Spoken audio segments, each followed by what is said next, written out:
శ్రీ సత్యసాయి జిల్లా గోరంట్ల మండలం గొల్లపల్లిలో క్షుద్ర పూజలు కలకలం రేపాయి. శివకుమార్ అనే యువకుడి పేరిట గుర్తు తెలియని వ్యక్తులు క్షుద్ర పూజలకు పాల్పడ్డారు.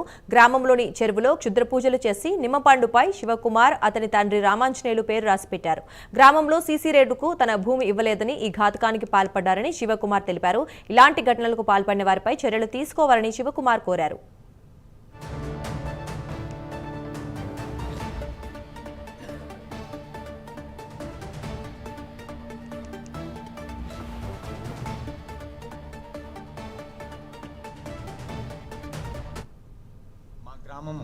మా ఊర్లో నాకు గల 2 ఎకరాల 35 సెంట్లలో సర్పంచ్ వాళ్ళ ఇంటికి సీసీ రోడ్డు వేసుకోవాలని చెప్పి నన్ను నానా రకాల బెదిరించి ఏమేమో చేయాలని చెప్పి ఇట్లా శుద్ర పూజలు అన్నీ చేసి మమ్మల్ని బెదిరిస్తున్నారు.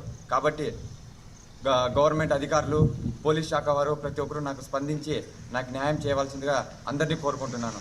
అలాగే కుటుంబ ప్రభుత్వంలో ఉన్న బీసీ సంక్షేమ శాఖ మంత్రివర్యులు శ్రీ సవితమ్మ గారిని కూడా నాకు సహాయం చేయాల్సిందిగా కోరుకుంటున్నాను. నాకు ఖచ్చితంగా న్యాయం చేయాలని కోరుకుంటున్నాను.